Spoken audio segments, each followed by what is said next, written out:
yelling, shouting, raising his voice. He has aggressive, his physical mannerisms are aggressive. Kids, you guys, we're accepting them. We love them. We love the migrant children. We lost them. And I am concerned about it. I feel threatened by him. You can't find them. What are you talking about? What are you talking about? Yeah, migrant children missing. No, we don't know the news. I don't know. That's Fox News. That's Fox. Let me tell you Listen, something, I need you to Jamal. save Not the party. Welcome to the Dark Times channel. So I want to chime in on a situation that took place a few days ago between Representative Jamal Bowman and Representative Marjorie Taylor Greene.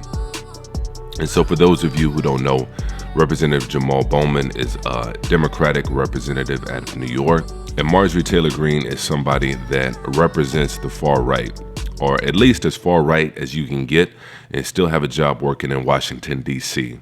I know a ton of white people that are as lazy and sorry and probably worse than black people I know.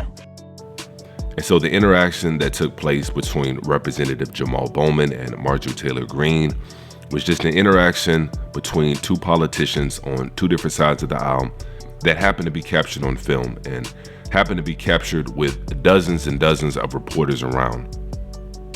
But I'm gonna go ahead and let the interaction play, and then of course I'll chime in. You guys, we're accepting them. We love them. We love the migrant children. We lost them. You can't find them. What are you talking about? What are you talking about? Yeah, migrant children missing. No, we don't know the news. I don't know. That's Fox News. That's Fox News. Listen, I need you to save the party.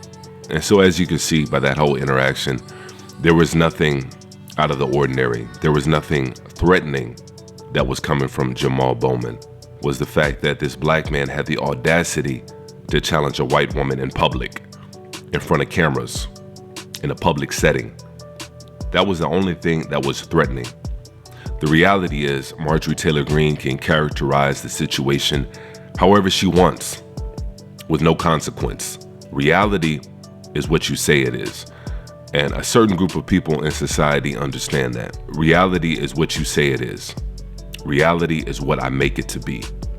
And we just saw that the other day in New York when a medical worker in New York had a dispute with a young man, a young black man, about a bike. And she instantly started crying and started yelling for help. That was a mischaracterization of the situation. It was two people having a dispute over a bike, about whose bike it was and about who paid for the bike. A simple dispute. And she turned it into an assault and a cry for help. And so situations like this aren't uncommon. Marjorie Taylor Greene knew exactly what she was doing. She wanted to send a message to Representative Jamal Bowman.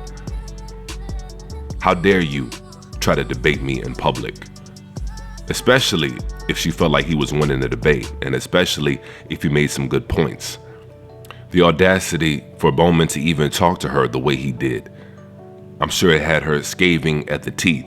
Because like I said earlier, Marjorie Taylor Greene is somebody that's on the far right. She's as far right and as radical as you can get. If this was 1943 instead of 2023, she'd be wearing a white tablecloth with two holes in it. You know, every chance Marjorie Taylor gets, she's somebody that is gonna dog whistle. And that's exactly what this was. It was a dog whistle. She wanted to put this man in his place. You're not gonna get a win against me in public. Even if you win, I'm gonna make sure that you lose.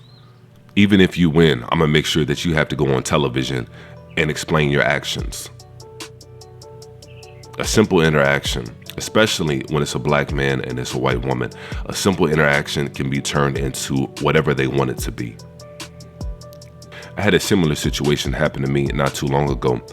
I was working out at a gym, minding my own business. I was doing some deadlifts, some heavy deadlifts, so I had some big weight on there. And anybody who knows anything about lifting weights knows that when you're doing heavy deadlifts, it's gonna make some noise. You're gonna make a little bit of noise. And so I'm doing my deadlifts. This white lady comes over in the middle of my set, makes small talk, and after we're done talking, she goes her way and I continue with my set. And I don't think anything of it. And the next time I go in the gym, I'm confronted by the fitness manager, the gym's fitness manager. And it just so happened I knew the fitness manager, were cordial. And so he came up to me, he goes, "Hey, were you working out here the other day? And I said, yeah, I was in here. And he was like, yeah, we had a complaint on you. And I was like, what are you talking about? What do you mean?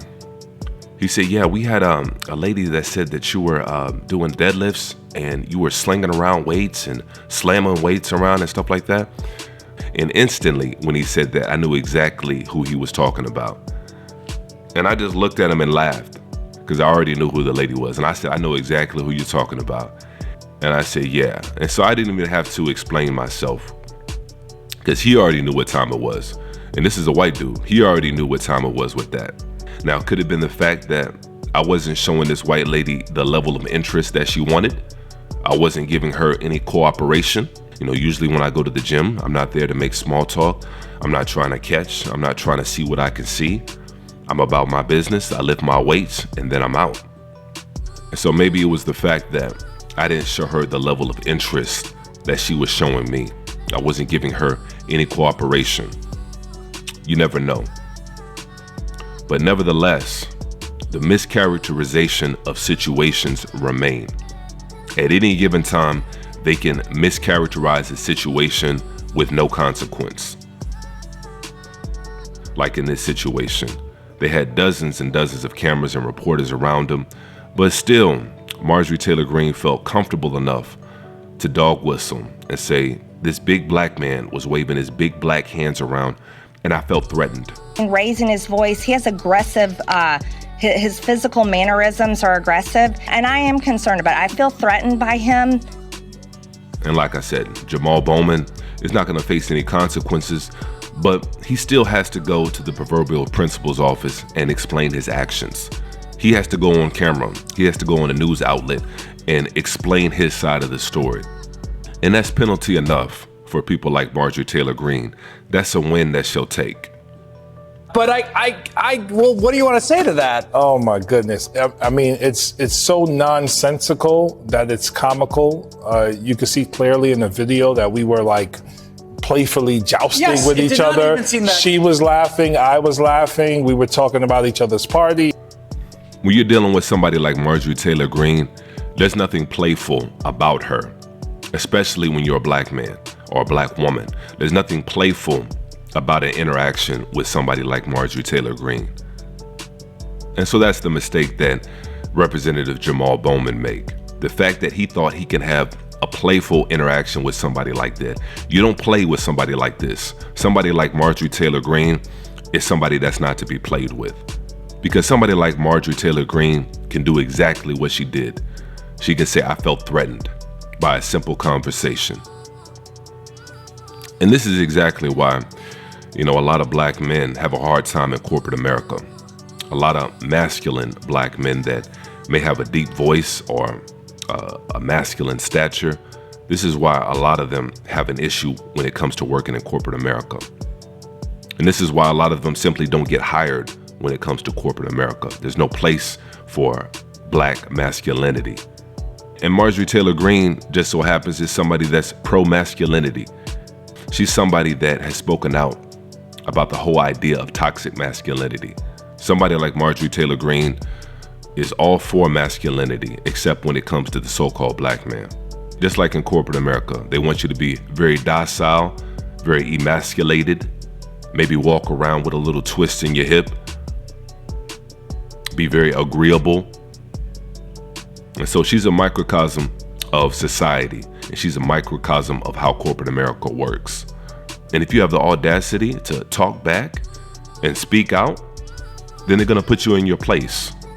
And so luckily for Representative Jamal Bowman, the whole interaction was caught on tape, and he had dozens and dozens of cameras and eyewitnesses around him to be able to see the interaction take place. But like I said earlier, nevertheless, he got taken to the principal's office and he had to explain his actions.